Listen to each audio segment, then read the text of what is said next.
말씀의 부활. 성경 본문은 욥기서 14장 14절에서 17절 말씀을 봉독하겠습니다. 장정이라도 죽으면 어찌 다시 살리이까? 나는 나의 모든 고난의 날 동안을 참으면서 풀려나기를 기다리겠나이다. 주께서는 나를 부르시겠고 나는 대답하겠나이다. 주께서는 주의 손으로 지으신 것을 기다리시겠나이다. 그러하온데 이제 주께서 나의 걸음을 세시오니 나의 죄를 감찰하지 아니하시나이까?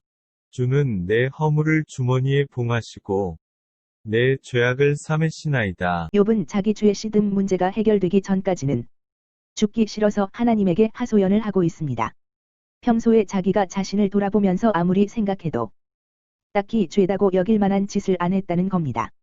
그런데 죄인들에게나 해당되는 엄청난 고통을 당하는 입장에서 욥은 생각하기를 분명 내가 아직 알지 못하는 죄가 있을 수도 있다고 여긴 겁니다.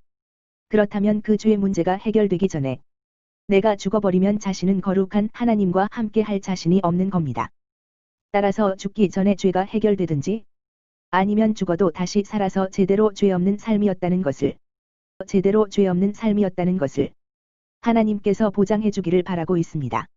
이러한 욥의 심정은 오늘 보통 사람들의 마음을 대변해 주고 있다고 봐야 합니다. 왜냐하면 인간들의 관심사가 결국 자신에게로 귀환되기 때문입니다. 세상이 아무리 복잡하고 번잡하게 돌아가더라도 인간은 자신에 관한 문제만큼은 본능적으로 골라냅니다. 나의 이익과 관련 있는 것과 없는 것을 구분해냅니다. 아무리 세상이 힘들어도 나만 힘 안 들면 참 좋은 세상이요 신나는 세상입니다. 이처럼 부활에 관한 것도 마찬가지입니다. 욥과 공통적인 심정이라고 할 수 있습니다. 평소의 마음 자세가 무조적으로 나만이라 살아남아야 한다는 식으로 살아왔습니다. 따라서 성경에서 아무리 부활을 언급해도 사람들은 나만의 부활을 생각하게 마련입니다. 하지만 내가 부활되는 것은 성경에 없는 내용입니다. 성경에 나오는 부활은 말씀의 부활입니다. 나의 부활이 아닙니다. 나의 정당성 보증이 아닙니다. 이 점을 파악하기 위해 다니엘 2장 18절에서 19절을 보겠습니다. 하늘에 계신 하나님이 이 은밀한 일에 대하여 불쌍히 여기사 다니엘과 친구들이 바벨론의 다른 지혜자들과 함께 죽임을 당하지 않게 하시기를 그들로 하여금 구하게 하니라. 이에 이 은밀한 것이 밤의 환상으로 다니엘에게 나타나 보이매 다니엘이 하늘에 계신 하나님을 찬송하니라. 이 대목에 보면 은밀한 것이라는 말이 나옵니다. 바벨론 왕 느부갓네살은 어느 날 밤에 극히 사적이 꿈을 꿉니다. 참으로 중요하고 미래의 운명에 관한 꿈인 것을 직감했지만 잠에 깨고 난 뒤에 그 꿈의 내용을 잊어버렸습니다. 아침에 일어나서 신하들에게 어젯밤에 본인이 꾼 꿈을 알아내라고 닥달냅니다. 신하들은 기가 찰 노릇입니다. 신하들은 정당한 대꾸를 합니다.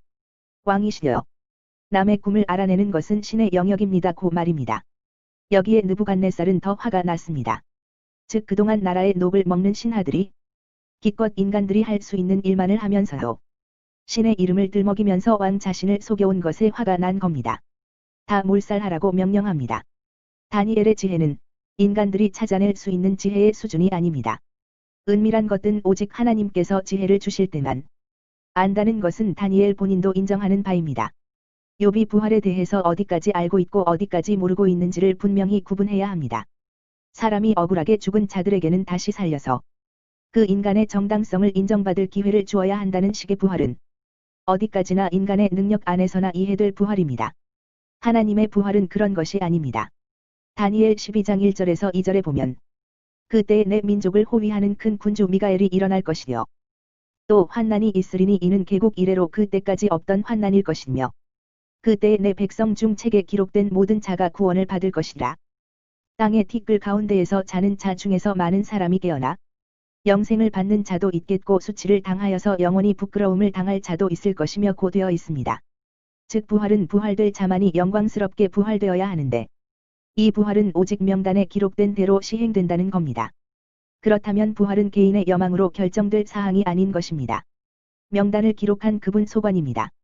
즉 개인이 부활하고 싶다고 영광스러운 부활이 주어지는 것이 아니라는 말입니다. 신약에 와서 보면 유일하게 부활이 된 분이 먼저 부활하셔서 그 부활의 영을 명단에 적힌 자에 국한해서 제공하게 되면 그 영이 그 사람을 접수하게 되고 그 사람 속에 들어온 영의 위력으로 부활이 되는 겁니다. 또 그리스도께서 너희 안에 계시면 몸은 죄로 말미암아 죽은 것이나 영은 의로 말미암아 살아있는 것이니라. 예수를 죽은 자 가운데서 살리신 이의 영이 너희 안에 거하시면 그리스도 예수를 죽은 자 가운데서 살리신 이가 너희 안에 거하시는 그의 영으로 말미암아 너희 죽을 몸도 살리시리라. 로마서 8장 10절에서 11절에 말씀하십니다. 그렇다면 왜 인간들은 욥처럼 자신을 다시 살아나 자신의 정당함을 하나님 앞에서 인정받고자 하는 겁니까? 그것은 인간들의 육신 자체가 자신이 이해하는 방식으로 죽음으로부터 될 수 있는 대로 피하고 싶어 하기 때문입니다. 그것이 바로 재산 모으는 방식이고 놀랍게도 그 재산 가운데서 도 포함되는 겁니다.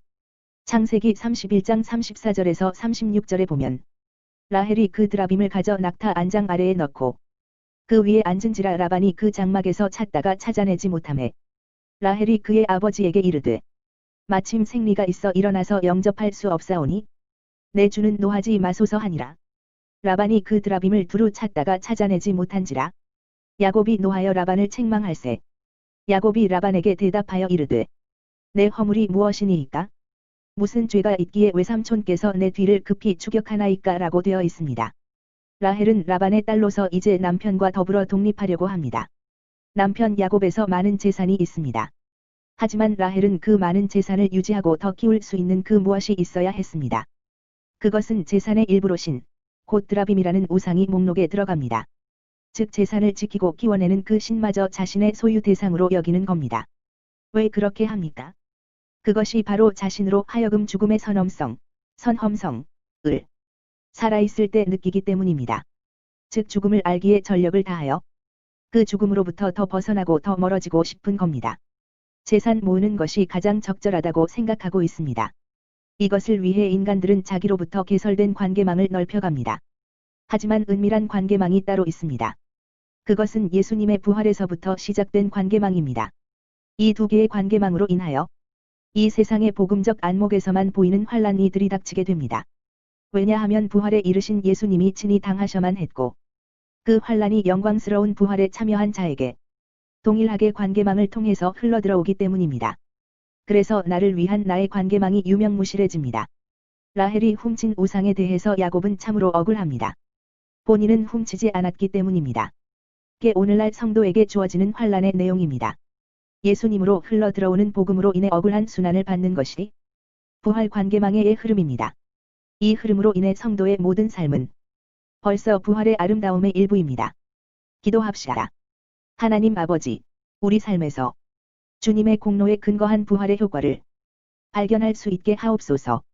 예수님의 이름으로 기도합니다. 아멘.